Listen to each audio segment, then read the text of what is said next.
Well, first, that breaking news from New York, a guilty verdict in former President Donald Trump's hush money trial. Fox's Connor Hansen is live. So, Connor, take us through this historic event.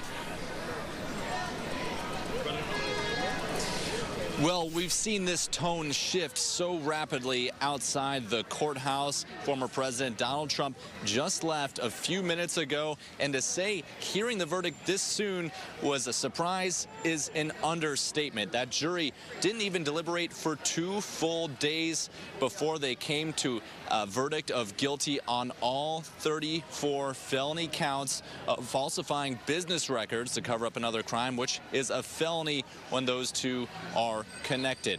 We're told by our colleagues inside the courtroom, as soon as they heard that jury had a verdict, everybody inside went silent. Police officers started locking down the hallways. The same thing happened out here as the streets were locked down. Now we're seeing protesters, both for and against Trump, lining the streets, chanting, carrying signs.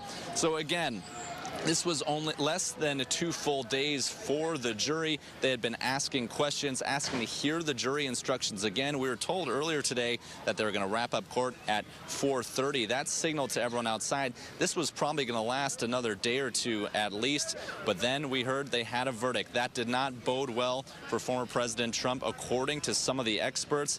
Now, of course, it'll come down to a sentencing. We're told that'll be July 11th, and it'll be up to Judge Juan Merchan alone to decide what that sentence is. Again, these are felonies, so that sentence could range from anywhere from some sort of probation all the way up to jail time, even though most people say that's unlikely to happen. But we'll have to wait and see. We're expecting, again, in about 30 or so minutes, the DA Alvin Bragg is going to have a press conference and say a few words. Of course, other reaction is pouring in from both sides. Some people celebrating this verdict, some people railing against it, like the former president who you just heard in his soundbite a few minutes ago. Of course, they're likely to appeal this verdict.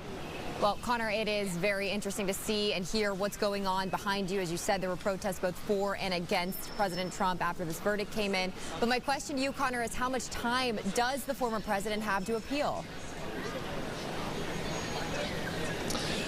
Well, right now we're hearing it's about 30 days, but I think we can expect that to happen pretty soon. A lot of paperwork that needs to be done. But in the meantime, obviously, both sides are going to be campaigning on this either way and even fundraising on it. We heard from President Biden, his campaign, and from him that they are raising money, saying the only way they can beat Donald Trump is at the ballot box. Connor, also, what is the sort of reaction outside that you see overwhelmingly outside of the courthouse?